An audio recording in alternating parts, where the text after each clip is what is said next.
And good afternoon. I'm Tracy Sinclair here at Alaska's News Source. And we're going to talk a little bit today about parking at the airport. This holiday season, the biggest problem could be when you get home. They have been seeing a rise in cars being stolen from airports across the country. Our National Investigative team got police reports from 30 different airports and found that some have been seeing a dramatic rise, sometimes even doubling the number of cars being stolen from the airport.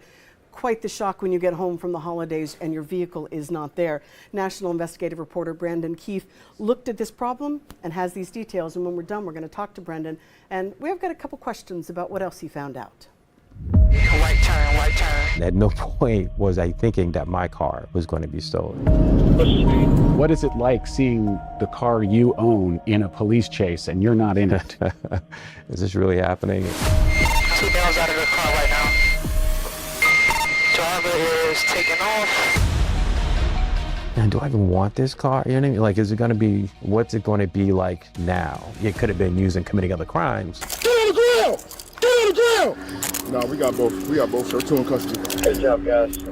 You're one of the lucky ones. You got your car back. And I'm so grateful for that. West Clark was out of the country when his BMW was stolen from what he thought would be the safest place in Atlanta, the airport. What do you think of the security at the airport in the parking garage? I think that there isn't any real security at the airport in the parking garage. Another car stolen in Metro Atlanta. More than 300 cars have been stolen from the Atlanta airport so far this year. Stolen vehicle from the airport. A trend at airports nationwide, from Philadelphia Some lawmakers blame the problem on lax security. to the Honolulu airport.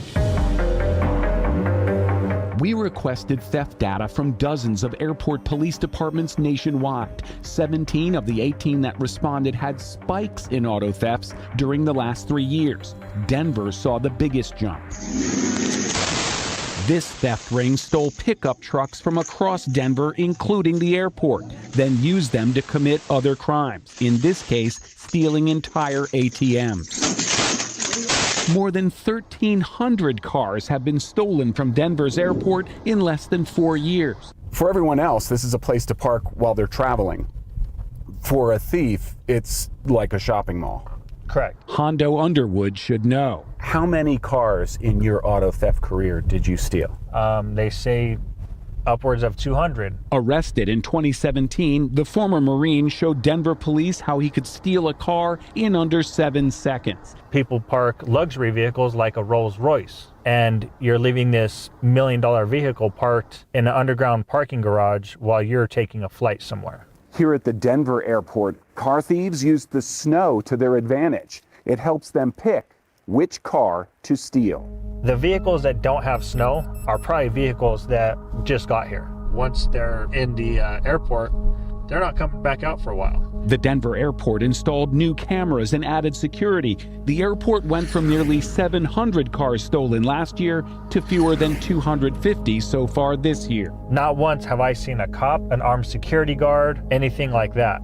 This is definitely an easy place to find a target. I'm gonna stay with the driver, the passenger stay. Back in Atlanta, I got him over here by the patrol car. West Clark's BMW was recovered thanks to Apple AirTags he left in his car before he parked at the airport. AirTags are a lot cheaper than cars, and in this case, it helped you get your car back. It absolutely did. I had an AirTag that is easier to find, and it was in the trunk. And then I had a second AirTag that was farther into the body of the car. Your car taking a trip of its own while you are on vacation, and you come home to an empty parking spot.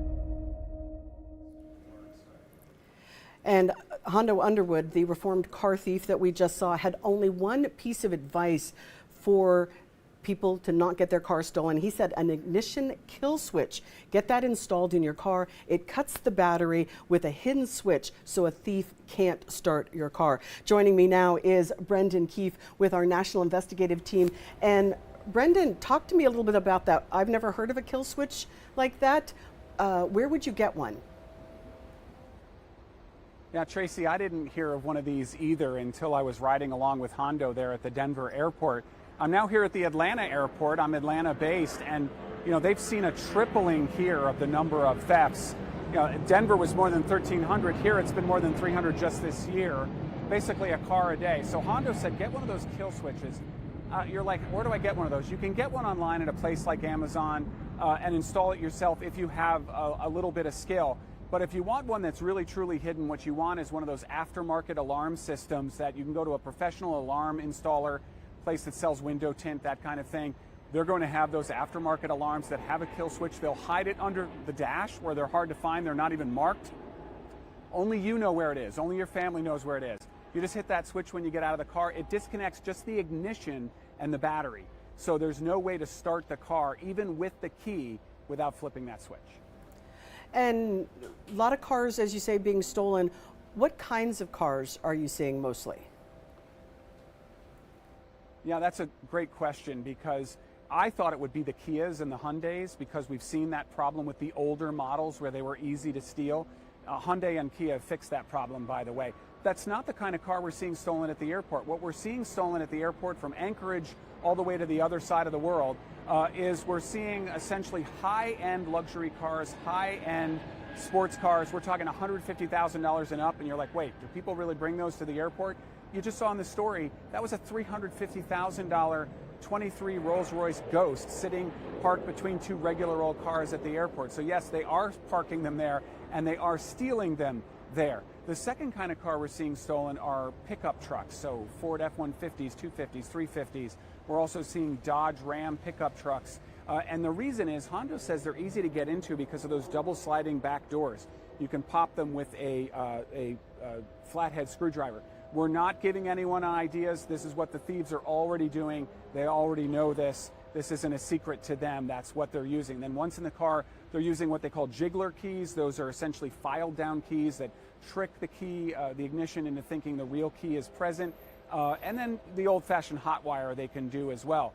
Then they're taking those pickup trucks and they're using them to commit other crimes. So that's sort of two different classes of cars. The high-end sports cars, they're shipping them over the seas. They're taking them to the port of Anchorage and they're shipping them across the Pacific and selling them in Asia and elsewhere. From the East Coast, they're shipping them to Europe and Africa and selling them there. And just to let people know, here in Alaska, we are looking into, we've asked for the same information from our local Anchorage airport for their police department. So we are waiting to get some of that data back. The Hondo, the Underwood, the professional car thief, former professional car thief that spoke with you, why was he so open about this? You know, that's a great question, too. The reason he's doing this is for penance. He told me this is his way of paying back after a life of crime. He was a drug addict, a meth addict. He was a meth dealer.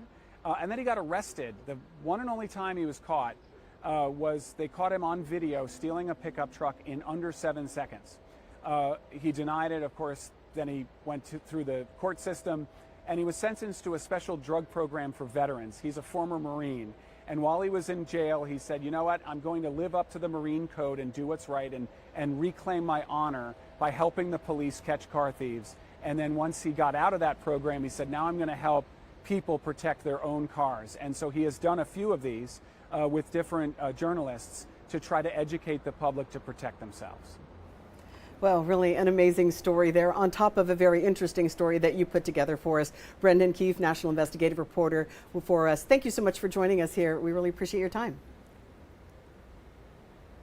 Thank you.